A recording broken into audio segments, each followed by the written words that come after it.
임대차법 개정에 대한 사회적 논의가 필요한 시점입니다. 정부도 이 논의에 적극 참여하겠습니다.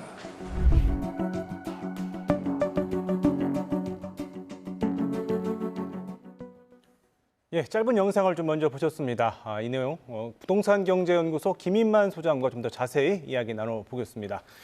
어서 오세요, 소장님. 안녕하세요. 예, 저희가 앞서 영상으로 봤는데요. 지금 시장에 월세가 전세보다 더 많다, 매물이. 네.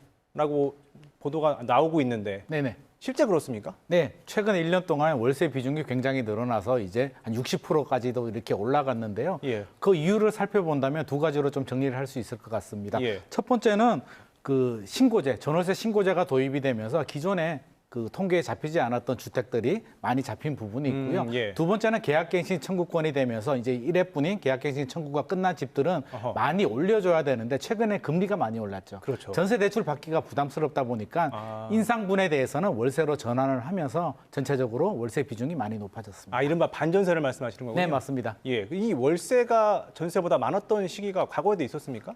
이렇게 많은 적은 없었고요. 예. 계속 전세가 절반 이상을 차지했는데 최근에는 이제 역전이 돼서 거의 지방 같은 경우는 월세 비중이 60%를 넘고 있습니다. 아무래도 임대차보호법 영향이 크다라고 보시는 건가요? 아무래도 영향이 있을 수밖에 없겠죠. 예, 예. 자, 그래서 그런지 지금 원희룡 국토부 장관이요, 네. 이 임대차 3법 고쳐야 된다고 말을 했습니다. 네. 그 전월세 상환제 그리고 계약갱신 청구권은 폐지하고 신고제는 발전시키겠다라는 입장을 밝혔는데요. 네. 자, 이 발언 이후에 좀 시장 동향이 어떻습니까?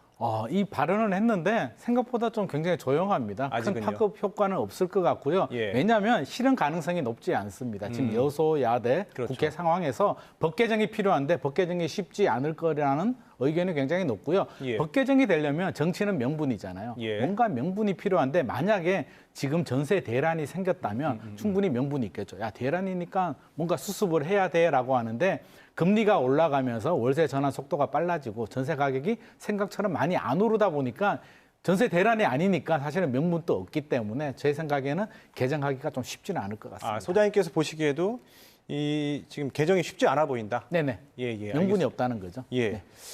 자, 근데 이게 지난 2년 동안 이 자리 잡아온 정책을 네. 크게 흔들면 시장이 또 혼란스러울 수 있다라는 우려도 제기되고 있습니다. 네. 전문가로서 이 임대차 3법 개정 필요성에 대해서는 어떻게 보십니까?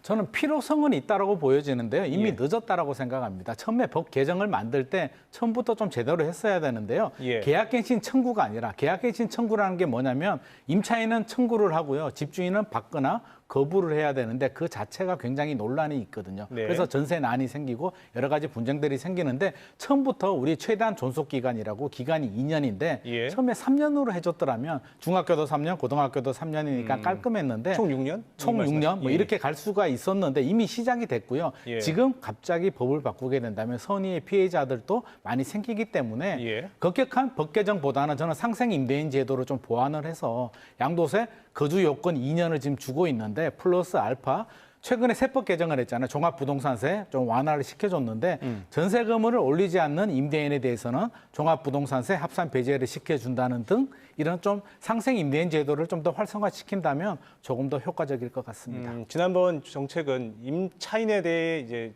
정책에 초점을 맞췄다면 임대인에 대해서 부가적으로 줄 게 있다, 줘야 된다 이 말씀이신가요? 상생으로 그러니까 법으로 모든 것을 해결할 것이 아니라 니들끼리 임대인, 임차인끼리 서로 안 올리게 되면 정부가 세제 혜택을 주게 된다면 저는 법이 아니더라도 임대인과 임차인이 충분히 상생할 수 있는 임대차 환경이 가능하리라고 생각을 합니다. 그런 식으로 보완이 필요하다는 말씀이시네요. 네네, 맞습니다. 알겠습니다. 오늘 말씀 여기까지 듣겠습니다. 소장님 고맙습니다.